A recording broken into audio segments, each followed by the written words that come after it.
Olá, meu nome é Sidney Venturi e teremos hoje a segunda aula da disciplina de Fundamentos de Redes de Computadores. Na aula passada, nós estudamos o modelo de referência OSI e a arquitetura TCP/IP. E pudemos constatar que a arquitetura TCP/IP é aquela que está vigindo nas redes. Hoje nós iremos abordar aspectos referentes à camada de acesso à rede, que é a última camada do TCP/IP, que corresponde à física e a enlace do modelo OSI. Vamos começar vendo o conceito de sistema de comunicações. Um sistema de comunicações é aquele que faz a ligação entre um computador e o outro computador, que podem estar na rede local ou em redes de longa distância. No caso da nossa figura aqui, ele está mostrando uma ligação via WAN, onde eu tenho aqui vários daqueles sistemas intermediários, que seriam roteadores. No caso de uma rede local, aqui o sistema de comunicações seria o cabeamento e os vários computadores. O sistema de comunicações eu tenho aqui o sistema de origem, aqui o sistema de destino e o sistema de comunicação no meio, que corresponde a um dos dois que eu mostrei.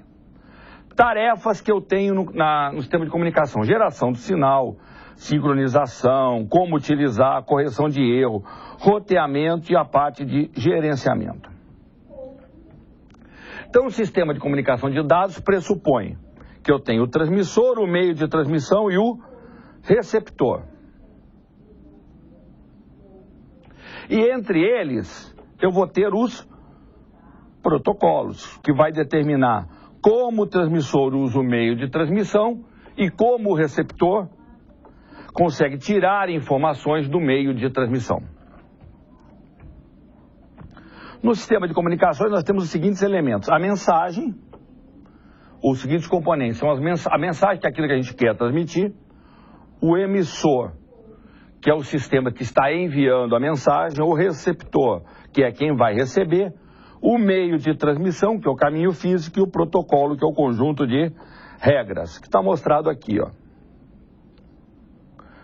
Eu tenho aqui o emissor, no emissor eu tenho um protocolo, que diz como eu uso o meio de transmissão, aqui vem o meio de transmissão, a mensagem trafegando pelo meio de transmissão, chega no receptor, que através do protocolo retira a informação do meio de transmissão.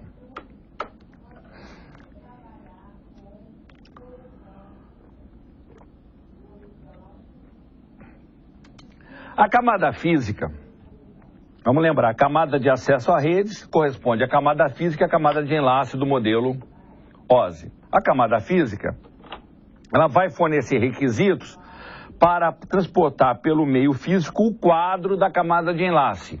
Quando nós falamos de encapsulamento, na aula passada, eu fui dizendo segmento no transporte, datagrama ou pacote na rede e quadro na camada de enlace. Então a camada física ela vai me permitir o transporte do quadro, a transmissão do quadro. Ela aceita um quadro completo da camada de enlace, codifica como uma série de sinais. Então na camada física que eu tenho os sinais eletrônicos de transmissão, e o meio físico de transmissão também tem a ver com regras da camada física. Aí aqueles bits codificados que foram transmitidos na camada física, que formam o quadro, são recebidos pelo dispositivo final ou por um dispositivo intermediário. Lembrando, o dispositivo final está na ponta, o intermediário faz a interligação, e serão processados devidamente por esses dispositivos. Dependendo do tipo de dispositivo, simplesmente pega o sinal intermediário e joga para frente, como um hub ou um repetidor, pega o sinal codificado, o bit, não entra no mérito. Se for um switch, vai acessar o cabeçalho da camada 2 para decidir o que vai fazer. Se for um roteador, irá acessar o cabeçalho da camada 3 para decidir o que fazer. Mas do ponto de vista de camada física, eles simplesmente recebem o bit. Para que eu possa fazer a entrega do quadro na camada física, eu necessito de alguns elementos. O primeiro é o meio físico e os conectores. Então, para que a camada física funcione, eu tenho que definir qual é o tipo de meio físico, cabeado ou não cabeado, pode ser uma rede sem fio. Se for, por exemplo, uma rede cabeada, eu vou dizer que é um UTP, um cabo par trançado. E o tipo de conector, RJ45, típico da rede de par trançado. Poderia ser BNC, se fosse coaxial fino. Poderia ser um conector AUI, se fosse um coaxial grosso. E por aí vai. Vai definir também a representação dos bits no meio físico. Ou seja, como que o bit 0 e o bit 1 é representado. Conforme vocês já devem ter visto em organização de computadores, tudo é digital, ou é bit 0 ou é bit 1. E esse valor 0 ou 1 tem que ser codificado no sinal da rede, de alguma forma. Essa codificação, como eu faço? A codificação é definida na camada física. Como eu faço a codificação de dados, informações de controle e o circuito transmissor e receptor dos dispositivos de rede. Ou seja, como que é o circuito eletrônico, formato dos pinos, amperagem que eu vou usar, voltagem que eu vou usar nos pinos, isso tudo tem a ver com camada física. Camada física também eu vou ter que definir os meios físicos. Esses meios físicos de transmissão, que podem ser de vários, eles fazem a sua diferenciação com base em alguns aspectos. Primeiro, o custo. Qual é o custo do meio físico?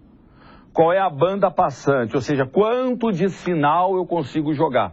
Quando vocês falam assim, eu tenho uma rede de 100 megabits, isso aí é a largura de banda, ou seja, a banda que eu tenho disponível para utilizar. A atenuação, como qualquer tipo de onda, e a transmissão da rede é uma onda, só que seria uma onda eletrônica, um sinal eletrônico no cabo, à medida que ela vai se deslocando, essa onda vai atenuando. Acontece, por exemplo, com onda sonora. A pessoa está falando, você está a uma determinada distância, você ouve. À medida que você vai se afastando da pessoa, a voz dela vai ficando mais fraca, você vai até uma hora que você não consegue mais o quê? Ouvir o que a pessoa falou.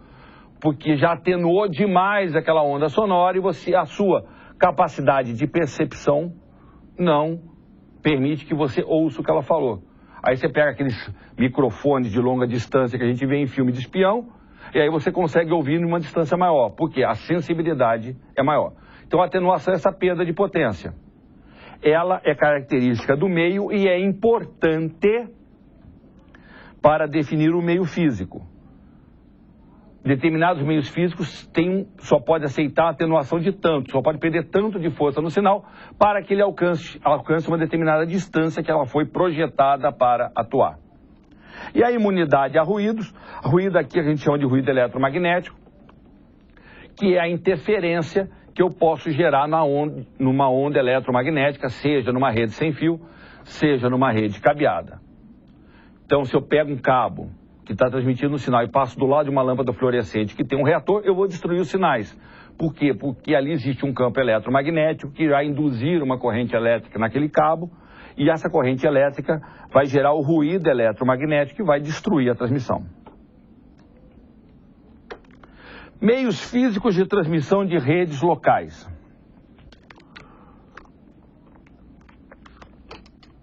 Nós temos 3 tipos básicos de meios físicos de transmissão.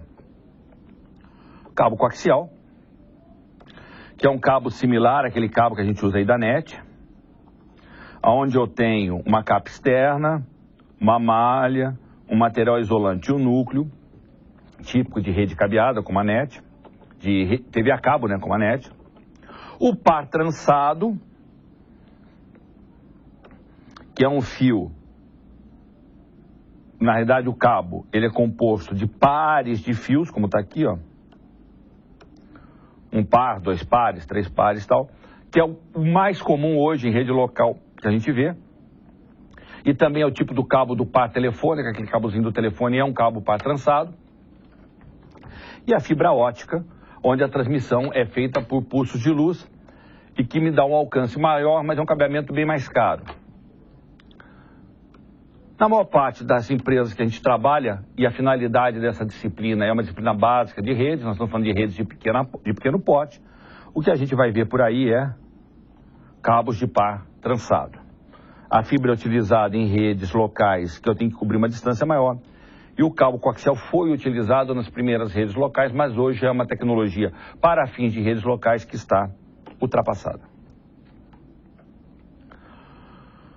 O cabeamento de cobre é o cabeamento típico de rede local que a gente usa.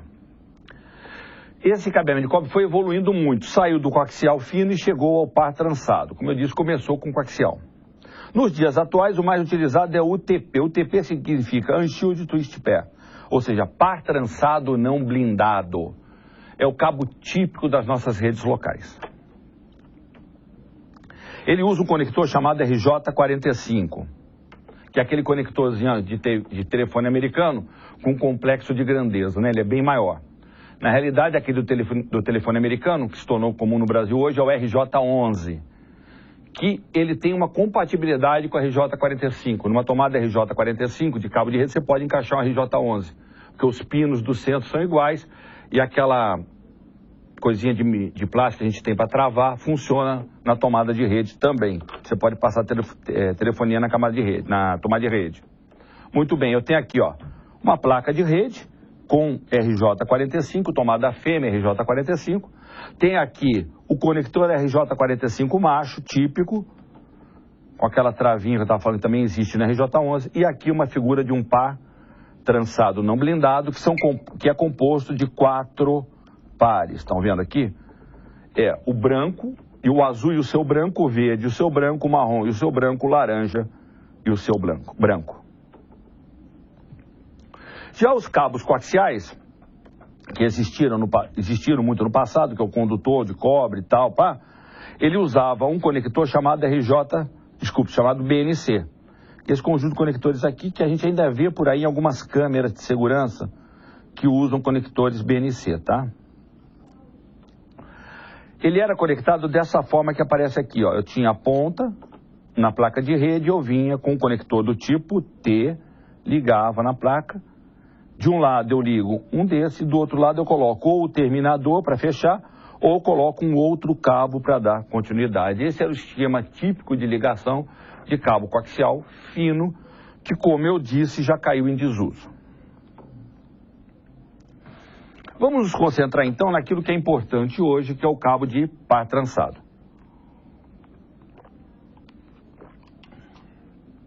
O par trançado, ele tem esse nome par trançado, porque se você olhar o cabo por dentro, pegar um cabo desse aqui, ele é trançado, o branco é trançado com o cabo colorido, um enrolado no outro. Essa trança do cabo é feita para reduzir a interferência eletromagnética. Foge ao escopo da nossa disciplina aprofundar muito isso, mas quando vocês estudaram física, vocês devem ter estudado que quando um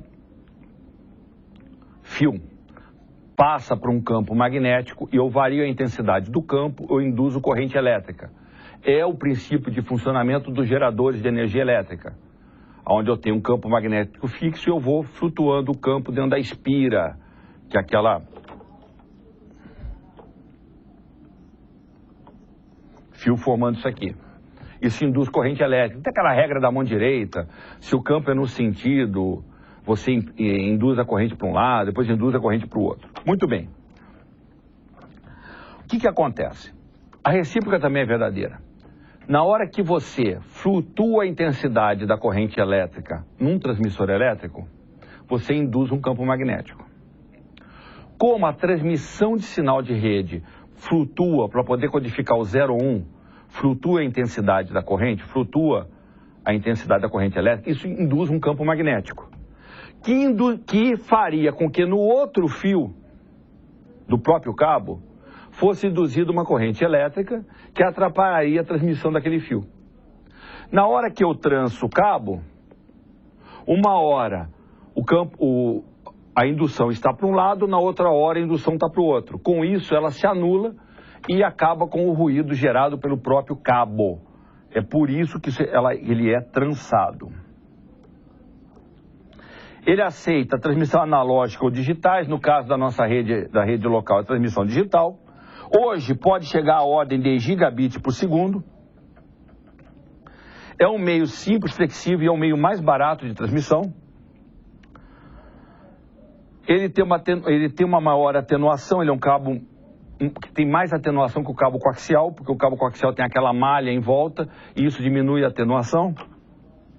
E é bastante sujeito à interferência. Eu tenho dois tipos, o blindado e o não blindado. O blindado é composto por essa material aqui, esse papel, tipo papel alumínio, que diminui a interferência eletromagnética externa, não a do cabo. E o UTP, que é o não blindado, como eu disse, é o mais comum.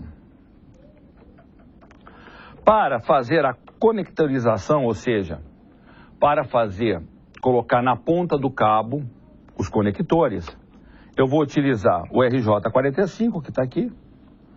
Esse aqui é o RJ45 fêmea, que fica nas tomadinhas de parede. Isso que está aqui é um aparelho de teste, que eu vou ver se está climpado corretamente. E isso aqui é um alicate que a gente usa para climpar. Climpar é o ato de colocar o conector no cabo. No material online, inclusive, tem lá um link para um vídeo que explica como que a gente climpa um cabo RJ45, como é que eu faço o cabo, tá?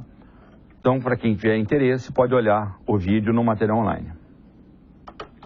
Quando eu vou climpar o cabo, ou seja, eu vou fazer a conectorização do cabo, eu tenho dois padrões. O que é o padrão? O padrão vai determinar qual fio você coloca em qual pino. O RJ45, ele tem 8 pinos, conforme vocês podem ver nessa figura aqui, ó, 8 pinos. Numerados de 1 a 8. 1 a 8. Aqui também dá para ver, são 8 pinos, tá ok? O que o padrão de climpagem vai me dizer é o seguinte: qual eu coloco no pino 1, qual cabo eu coloco no pino 2, no 3, no 4, no 5, no 6, no 7 e no 8. Isso é o padrão de climpagem. O mais comum é o EIA 568B e eu tenho o EIA 568A. Ah, mas qual é a diferença de um para o outro? A ordem dos cabos. O 568B usa uma ordem de cabos. Qual cabo vai no 1, no 2, no 3, no 4 e tal, e o outro usa outra ordem de cabos, outros cabos nos mesmos pinos. E alguém deve estar perguntando, pô, se só muda a ordem dos cabos, por que eu tenho dois padrões? A gente vai ver daqui a pouquinho qual é a utilidade de já ser definido os dois padrões, tá? Um cuidado que você tem que tomar é que quando você vai cabear, você deve cabear toda a rede com o mesmo padrão. Ou o 568B ou o 568A. O mais comum é o 568B, é de hoje o mais usado. Outro cuidado que você também tem que tomar é quando você compra o cabo, alguns deles vêm escrito na malha, se é para usar o 568, vem escrito na capa de plástico, se é para usar o 568A ou o 568B. Significa que ele foi projetado para aquele padrão, ou o A ou o B. Então vocês devem dar preferência a usar o padrão que foi colocado no cabo, definido no cabo. Essa observação que está aqui, ó. Muitos cabos são certificados apenas para um dos dois padrões.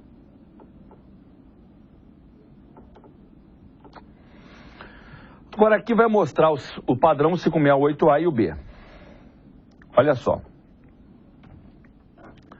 No padrão 568B, no pino 1 do cabo, e o pino 1, como eu disse, é o mais à esquerda aqui, ó. Peguei. Deixa eu apagar aqui. O pino 1 é esse aqui, ó. Esse aqui é o pino 1. Tá difícil. Esse aqui é o pino 1, esse é o 2, assim sucessivamente. No pino 1, aqui está aparecendo o branco do laranja, esse é o padrão 568B, que determina o seguinte: no pino 1 vai o branco do laranja, no pino 2 vai o laranja, no pino 3 vai o branco do verde, no pino 4 vai o azul, no pino 5 branco do azul, no pino 6 o verde, aqui o branco do marrom e o marrom. Já o 568A determina branco do verde, verde, branco do laranja, azul, branco do azul, laranja, branco do marrom e marrom. Eu quero que vocês observem o seguinte: esses aqui, ó, são iguais dos dois lados.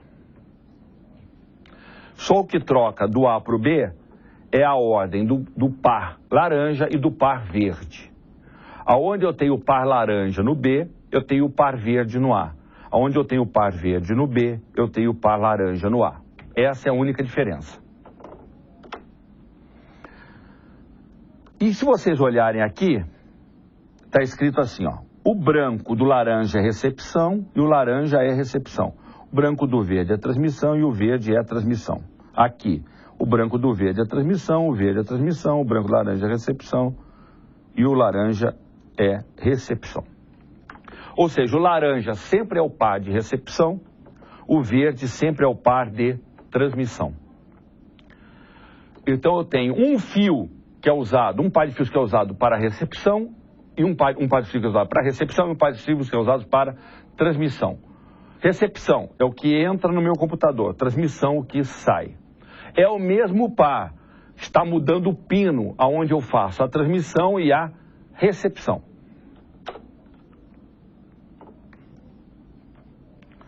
Por que é feito isso? Existem dois tipos de cabo, o chamado cabo reto, strike ou direto, e o cabo crossover. Quando você vai fazer a ligação entre dois equipamentos, imaginem que eu tenho aqui, ó, um computador e aqui eu tenho outro computador. Se aqui é o meu cabo de transmissão, do lado de lá, na placa de rede, ele vai ter que entrar no cabo de recepção. Porque se desse lado é transmissão, do lado de cá tem que ser recepção. E vice-versa. Trabalhando só com um fiozinho, tá? Aqui é transmissão, aqui é recepção. Isso significa que a placa de rede desse equipamento aqui tem que ter o circuito eletrônico invertido em relação a esse aqui. Se eu vou ligar dois equipamentos que têm o circuito igual, aqui é transmissão e aqui é transmissão, e eu tentar ligar direto, obviamente não vai funcionar. Porque transmissão não vai funcionar com transmissão. Então o que eu teria que fazer? Eu teria que ter transmissão, recepção e ligar a transmissão de um na recepção do outro, e a transmissão do outro na recepção do um. Quando eu tenho equipamentos que o pino 1, pino 2, ó, pino 1, pino 2, de um lado é transmissão e no outro equipamento o pino 1 é recepção, eu posso usar um cabo direto.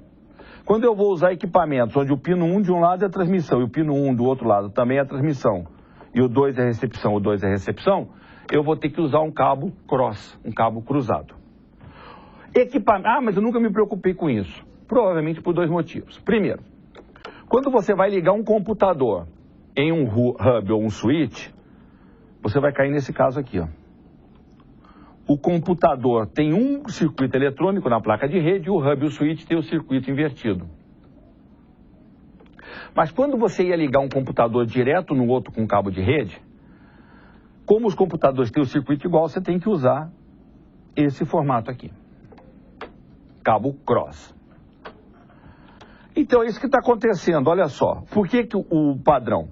Se eu climpo os dois lados com o mesmo padrão, 568A ou 568B dos dois lados, eu vou cair nesse caso aqui, dos dois estarem iguais, o TX de um lado vai estar ligado no TX do outro. Mas se eu for usar um cabo cross, que é o que está representado aqui nessa figura, como um troca com o 3, o pino 1 de um foi para o pino da recepção do outro. Aqui, ó. Aqui. O TX desse cara foi para a recepção do outro. E aqui, a mesma coisa. E eu posso ligar equipamentos que tenham a pinagem igual. Um hub em um hub, ou um computador em outro. Eu tenho que usar um cabo cross. Ah, professor, mas há um mês atrás, eu peguei um cabo de rede e liguei um computador no outro e funcionou. Sim, hoje, a maior parte das placas de rede, e isso vale para computador, para hub, para switch, elas têm a capacidade de inverter os circuitos se elas perceberem que estão ligadas com um cabo direto. Então esse problema de cabo cross acabou hoje sendo um pouco superado pelo avanço da tecnologia. Mas se você pegar uma placa de rede, um equipamento mais antigo, pode ser que eles não façam essa inversão automática. E se você não colocar um cabo cross, não vai funcionar. Já a rede sem fio, eu não tenho cabeamento. Os sinais são transmitidos através de sinais eletromagnéticos, nas frequências de rádio. Elas funcionam muito bem em ambientes abertos, entretanto, em ambientes fechados, com muitas paredes, elas sofrem muita atenuação e pode dificultar o funcionamento da rede, tá? Também é suscetível a muita interferência de telefone sem fio, lâmpada fluorescente ou qualquer equipamento que gere um campo eletromagnético. Ela é muito mais fácil de instalar, porque não tem que passar cabo, mas ela tem uma certa atenuação e tem alguns problemas de segurança que tem que ser cuidado. As várias redes de computadores, para poderem ser interoperadas, elas têm que seguir padrões. Por que padrões? Não basta ter um modelo em camada, tem que definir os protocolos, os padrões de protocolos, para que fabricantes diferentes de solução consigam comunicar entre si. Se cada fabricante de placa de rede usasse um padrão diferente, de pinagem, essas coisas, um não falaria com o outro, não usaria o cabo. Então esses padrões é que vão determinar como os equipamentos funcionam. Todos os fabricantes que querem conversar entre si têm que aderir ao mesmo padrão. Aqui eu tenho uma grande lista de organizações de padronização, a ANSI, ANA, ISO, tal. E aqui, na área de redes, eu vou destacar a ISO, que fez o modelo OSI, e o I3E, que fez vários padrões para camada física e de enlace. Dentro do I3E, nós temos alguns grupos de trabalhos na área de rede, que mostram aqui, ó. E entre eles eu vou destacar o 802.3, que é uma das redes cabeadas que a gente usa normalmente, chamadas Ethernet, e o 802.11 também, que é o das redes sem fio. Essas redes sem fio que a gente usa, são os padrões de 802.11. E o 802.15, que trabalhou na definição de uma coisa chamada Bluetooth, que muita gente também utiliza. Tipos de fluxo de transmissão. Nós temos 3 tipos de fluxo de transmissão: simplex, half duplex e full duplex. O simplex é o enlace que permite que eu faça a transmissão apenas de um sentido para o outro. Isso é o simplex. Exemplo, por exemplo, do computador para o monitor. Não vamos considerar monitor touchscreen, é um monitor comum. O dado sai do computador e vai para o monitor, então é simplex. Outro exemplo que a gente usa muito, rádio comercial. Você tem um aparelhinho de rádio, fica lá ouvindo a rádio comercial que você gosta, para ouvir música, notícias, seja lá o que for. Eu tenho o transmissor, que é a rádio, e o receptor, que é o seu aparelho. Então esse canal é chamado um canal simplex, só tem transmissão em um sentido. Half duplex. Eu tenho transmissão em 2 sentidos, mas não ao mesmo tempo. Então eu posso transmitir daqui para cá ou daqui para cá, mas não posso transmitir ao mesmo tempo. Se eu transmitir ao mesmo tempo, vai causar uma coisa que a gente chama colisão. Um sinal vai destruir o outro. O exemplo típico de half duplex são aqueles radiozinhos de comunicação que você tem que apertar o botão para falar. Se tem alguém falando, você não pode apertar o botão e começar a falar, senão nem você fala, nem ele. Um destrói o outro. Quando ele acaba de falar, dá aquele barulhinho, você pega, aperta, começa a falar. Ele vai ouvir você. Então ele transmitiu para você no sentido, você está transmitindo para ele no outro sentido agora, ou seja, é half, é duplex, mas não é total, porque os dois não podem falar ao mesmo tempo. Isso é o half duplex. E o full duplex é aquele que eu posso transmitir ao mesmo tempo nos 2 sentidos. O exemplo típico de full duplex é o telefone. Seja celular, seja telefone com fio. Você pode pegar, falar e ouvir ao mesmo tempo. O canal permite isso. Linhas de comunicação. Outro conceito importante na parte de camada física. Eu posso ter uma ligação ponto a ponto ou multiponto. Uma ligação ponto a ponto é como eu tenho aqui na figura. Ó. Eu tenho um cabo que vai de um computador para o outro computador direto. Isso se chama ligação ponto a ponto. Mesma coisa aqui numa estação de trabalho, que eu tenho uma ligação por antena direcional. E uma ligação multiponto, eu tenho um único meio de transmissão, vários computadores ligados no mesmo meio de transmissão, e esse meio de transmissão é compartilhado. Isso é a ligação multiponto. Normalmente, esse tipo de ligação ponto a ponto acaba sendo full duplex, esse aqui acaba sendo half duplex. Uma típica ligação multiponto para a gente em rede atualmente seriam as redes sem fio.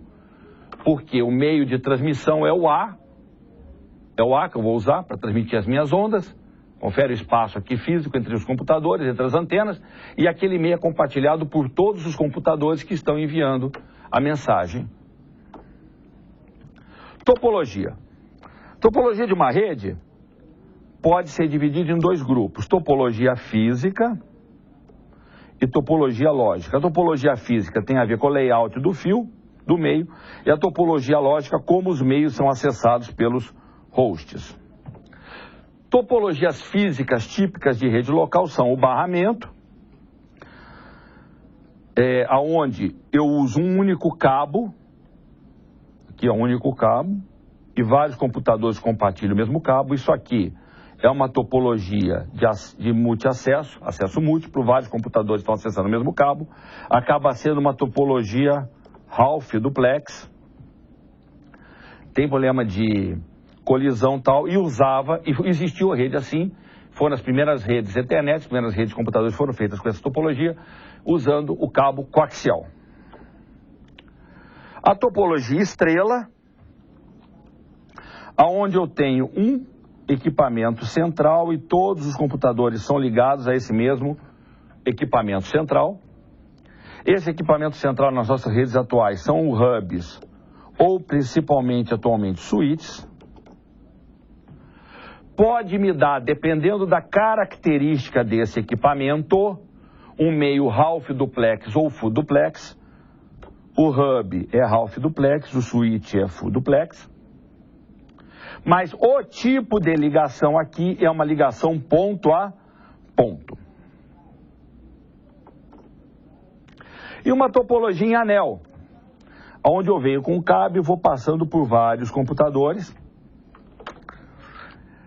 Foi uma topologia usada numa rede criada pela IBM, chamada Token Ring, mas que hoje a gente só vê basicamente em backbone, com fibra ótica ou coisas do gênero, e não se vê mais em redes locais dessas. Nós estamos acostumados a trabalhar no dia a dia. A camada de enlace. Nós vimos a camada física, vamos falar um pouquinho da camada de enlace. A camada de enlace fornece serviços para suportar os processos. Ela vai dar dois serviços básicos. Permitir o acesso ao meio, usando enquadramento, e controlar como o dado é colocado sobre o meio, usando técnicas de controle de acesso e detecção de erros. Quando eu vou controlar o acesso, eu crio a chamada topologia lógica. Na topologia física tem a ver com os tipos de cabo, com o arranjo dos cabos. A topologia lógica, como eu coloco e como eu tiro o dado do cabo, como eu controlo o acesso ao dado. E nós temos duas topologias básicas. O primeiro, o acesso controlado. O que é o acesso controlado? O computador deseja transmitir, mas ele não pode transmitir na hora que ele quer. Ele somente irá transmitir quando ele tiver permissão explícita. Então, o exemplo da figurinha aqui, ó, não tenho nada para transmitir, esses dois não querem transmitir nada. Esse quer transmitir e esse também. Só que esse cara não tem permissão para transmitir ainda, esse tem, então quem vai transmitir é esse aqui. Ah, mas como é que eu faço o controle disso? O método mais comum de acesso controlado é o chamado token PS, ou passagem de símbolo. É um pacote especial que fica rodando pela rede e quando um computador deseja transmitir, ele espera chegar esse token, esse pacote especial. Quando esse pacote chega nele, ele fala, eu quero transmitir. Ele tira esse token, joga a sua transmissão. Quando a transmissão dele terminar, ele libera o token que vai voltar a rodar na rede, para que outro computador possa utilizar. Então esse é o acesso controlado. E o segundo, o acesso baseado em contenção. No acesso baseado em contenção, a ideia básica é o seguinte, quando eu quero transmitir, eu vou tentar transmitir no meio físico. Isso aqui, obviamente, pode dar vários problemas se dois resolverem transmitir ao mesmo tempo, tal, vai gerar a chamada colisão. Particularmente quando eu tenho um meio físico compartilhado, como é o caso aqui do nosso barramento.